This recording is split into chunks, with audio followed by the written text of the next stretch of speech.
tous, ici Falcon Sky, bienvenue à cette nouvelle review. Donc aujourd'hui nous allons faire la review donc, de Mu du Bélier. Donc en Mid-Close EX version Soul of Gold. Donc on va regarder tout de suite la boîte. Donc la boîte est franchement sympa. Moi j'aime bien la gamme donc Soul of Gold pour leur boîte. Je les trouve bien foutues. Je les trouve jolies.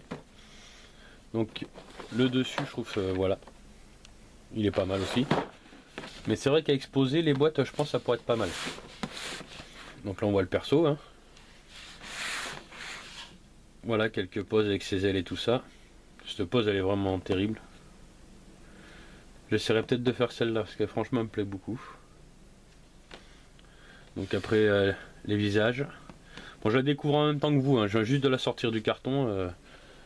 Je l'ai reçue il y a 2 jours, mais bon, j'ai pas eu le temps de faire la vidéo. Je la fais aujourd'hui. Donc je la découvre en même temps. Je l'avais même pas ouvert. Je viens de l'ouvrir. Donc non, franchement, pas mal. Donc on voit il y a 5 visages. Hein.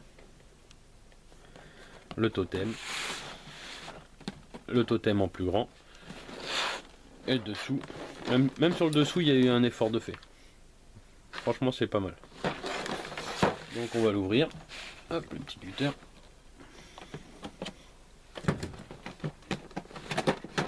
Donc c'est vraiment des grosses boîtes. Hein. Regardez par rapport à ma main, j'ai pas des petites mains.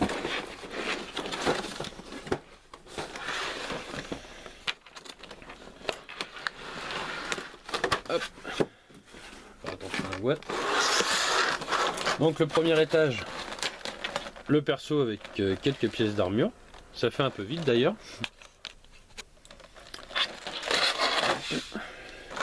Ensuite le deuxième étage avec le totem qui est balèze. Hein.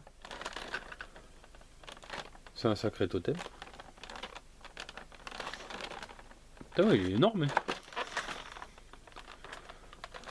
Ah, la tête elle est bien faite. La tête du bélier est bien faite.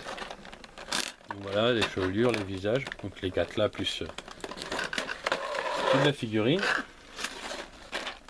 Les ailes, les mains, les cornes, et puis les petits médaillons. Donc voilà. Donc au niveau, ah c'est vrai il y a les cartes sur celle-là, je me rappelais même plus. Oh la mémoire de poisson rouge. Il y a même le classeur avec le premier, c'est vrai. Ah, la grande question c'est de le retrouver le classeur. Je l'avais bien mis à l'autre dans l'autre classeur, mais celle du lion. Ah oui c'est vrai, les fameuses cartes.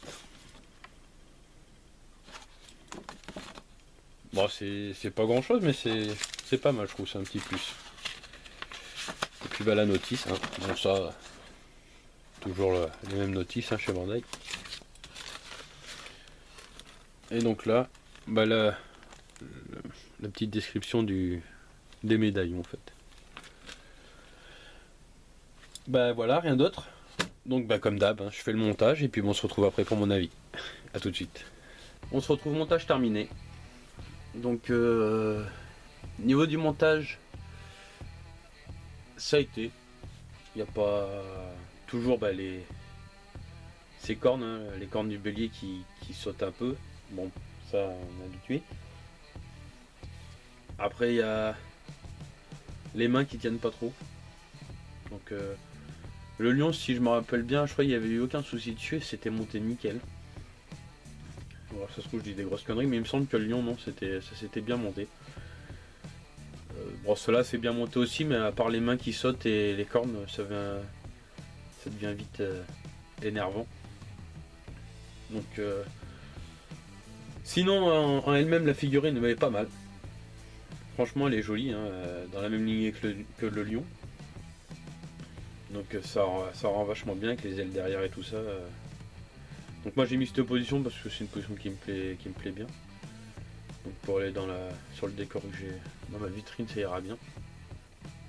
Donc après, je sais pas si ça restera comme ça définitivement ou pas, mais enfin c'est pareil, hein, les positions je les refais au fur et à mesure quand il y a d'autres figurines, des fois pour faire de la place ou quand tout peut pas rentrer. Donc voilà. Là, celle-là me plaisait sur l'instinct, me plaît bien, donc à voir. Donc faut que je retravaille un peu parce que les mains sont pas au même niveau. Mais bon. Moi, je suis pas le roi de la. Je suis pas un roi de la mince de la pose. Donc voilà, je le mets comme je peux, comme ça me plaît, on va dire. Donc voilà, ouais, très belle figurine. Donc bah juste son prix hein, qui est très cher, qui est même très très cher, hein, je trouve. C'est si on arrive à les choper quand pile poil quand elles sortent, parce que moi je les achète au Japon. Mais quand on arrive à les choper pile poil quand elles sortent, on arrive à les avoir à des prix, on va dire corrects.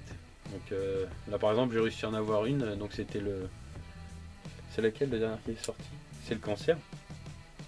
Oui, c'est le cancer. Le cancer, j'ai réussi à le choper à sa sortie, je l'ai payé 87 euros. Celle-là, je l'ai eu à la deuxième vague, deux ou troisième vague. Je l'ai payé 126 euros celle-là. Et puis bah, il y a la Vierge, la prochaine qui doit sortir. Bah, celle-là, je l'ai même pas, donc je vais attendre qu'elle sorte pour essayer de la choper. Donc c'est pareil, hein, plus de 100 balles pour l'avoir. Hein. Ça par contre c'est chiant. Hein. Bon, certes c'est joli, mais ouais, 100 balles, ça fait un peu chier quoi.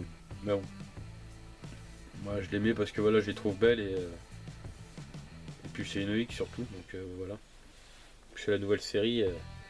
Alors j'espère juste qu'ils vont finir au moins cette gamme parce que franchement ça commence à peut être chiant d'avoir deux persos d'une gamme et que ça s'arrête. Hein. Je pense à Omega où il y a trois persos de sortie et ça s'est arrêté. Celle du film c'est pareil, hein. Deux persos, hop, on arrête, on n'a rien à foutre. Ça c'est gonflant ça par contre. On commence une collection et puis on l'a dans le fion parce qu'après du coup ils en sortent pas d'autres donc ça c'est vrai que ça c'est un peu chiant. Donc chez Omega ça a pas plu.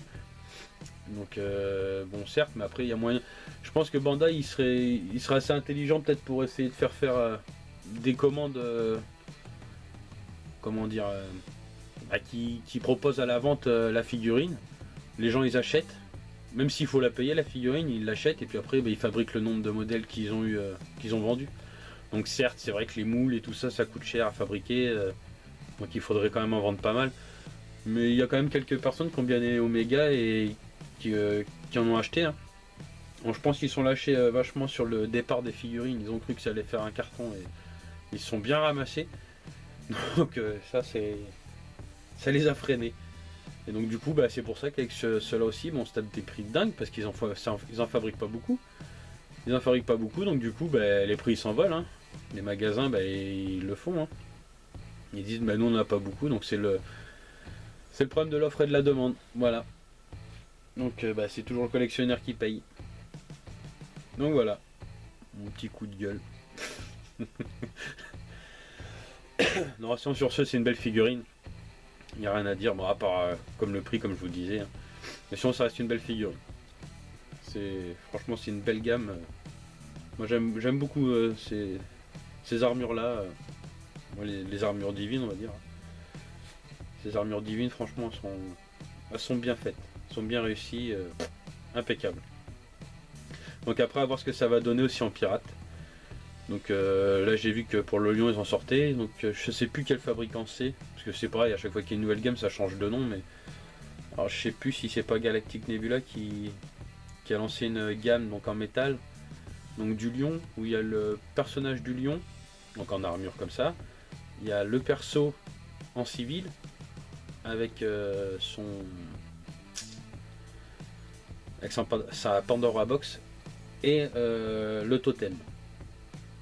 Donc le totem a l'air gros, donc ça a l'air d'être la bonne taille. Donc je pense que je vais me l'acheter. Bon par contre c'est 80 balles. Hein, pour la contrefaçon ça commence aussi un petit peu à piquer. Mais bon, on va arrêter de parler de pognon parce que c'est vrai que ça commence à faire cher tout ça. Donc sinon bah après bah, pour parler d'autres choses, les autres figurines qui doivent arriver, bah, il y en a. Pour le moment, il n'y en a pas. Il y a Mio qui doit arriver donc en version OCE, EX. Et puis c'est tout. Après, il y aura la Vierge. C'est pareil s'il y a des contrefaçons qui m'intéressent. Mais elles sont toutes repoussées. Donc Il y a Iki V1 LC modèle en normal et en or qui sont repoussés.